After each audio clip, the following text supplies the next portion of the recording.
Good afternoon and welcome to the Afternoon Drive. Pastor Marty with you, and on this day, why do I feel like the mayor of Munchkinland that I need to make this proclamation? Today is a day of independence. Biden is in. Woohoo! Through a video. Wow. So original, so personal, so heartfelt. And of course, he's got to set things straight because there's a war going on right now for the soul of America. And basically, to the backdrop of Charlottesville, he wants to portray Trump and Trump supporters as racist. Well, let's just go ahead and cloud the issue with a few facts, shall we? It was Joe Biden who actually, back in the 1970s, was a pro-segregationist. He was anti-busing. He was anti-desegregating the schools. He's got an interesting history. But of course, there are a lot of Democrats, even within the mainstream media. This is it. They're all excited. Even Faux Pas News featured an editorial of why Joe Biden being in means that Trump is a one-term president. Well, let's look at some of the things that they believe that Biden brings to the table. Number one, the white working class male voter. Okay. So, despite the fact that we can prove, and we will make the case, that none of the policies that Joe Biden ever espoused ever actually helped the white, blue-collar, working class family. The Democratic Party is all about diversity now. People of color, people of different genders, multiple genders. It's all about diversity. And in case Joe hasn't been kind of keeping up with the times, the white male is pariah to the Democratic left. It's toxic masculinity, and it's men being sexual predators and always on the hunt and on the prowl, and they're just vile and evil and wicked. So, hearing some pundits today say that Joe Biden brings back a connection to the white working male, are you admitting you need white votes? Are you admitting that the white middle class going for Trump is what actually cost Hillary Rodham Clinton the election and not fake Russia collusion? Then they believe that he brings, number two, experience to the table. What experience? He was a senator who was opposed to Anita Hill, by the way. Those are good Republican credentials for me on that level. So it means the rhinos will love him. But the Democratic left, his so-called experience, he was Barack Obama's ventriloquist dummy for 8 years. Woo, some experience.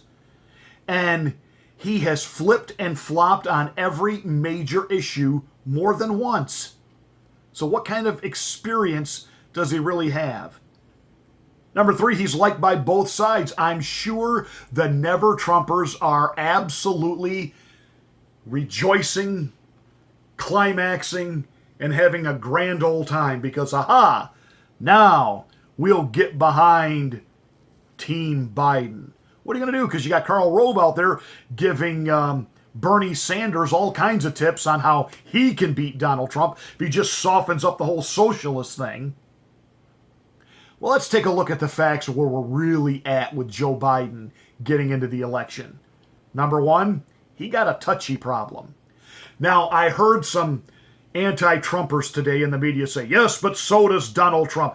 He's a sexist. He's got his own issues with women, and there are all kinds of allegations circulating out there. So he doesn't even want to go down that road because we'll just hit him back for the very same thing. See, in the millennial culture, in the Generation Z culture, in the now culture, everything is about the visual.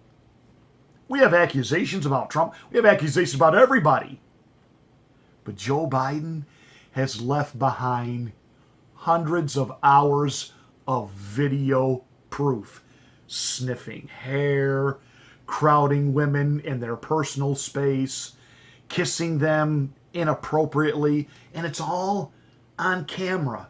And I'm telling you, this becomes fodder. This becomes stuff that will be plastered again relentlessly all over YouTube and in TV commercials. He's got a touchy problem, and he hasn't dealt with it.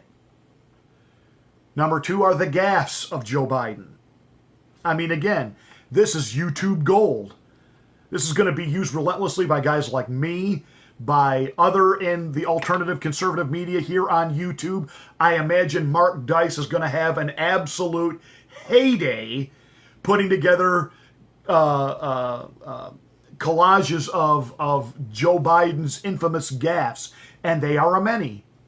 And again, they'll be featured in Donald Trump commercials. This stuff is just going to be great. But there's another problem that nobody else is talking about. AOC. Well, yeah, but people are talking about AOC. We know that AOC and the Justice Democrats and that real progressive socialist part of the party, they want nothing to do with Joe Biden. Joe Biden is considered the old guard, the establishment, etc., etc. Imagine how whacked out they are that they now make Joe Biden look centrist, and he's not centrist. And he can't win because he'll never garner enough of that support during the primary. I love what President Trump tweeted out today. Some people are having a fit about this, but President Trump welcomed Joe Biden into the 2020 madness and then questioned his intelligence if he was able to actually compete in the primary. I mean, I just love that. That is classic Donald Trump. Roll you and troll you and then be done with you. It's great. It's awesome. And there is no doubt, I can tell you right now that at the Young Turks and at Secular Talk and other YouTube channels that are on the progressive left side of things here, you know they want no part of Biden. And so now they will just start hammering. I can't wait to see what Jimmy Dore does in hammering on Biden.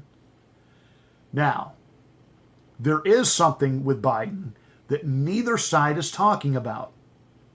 The Clinton connection. And this is what I mean by that.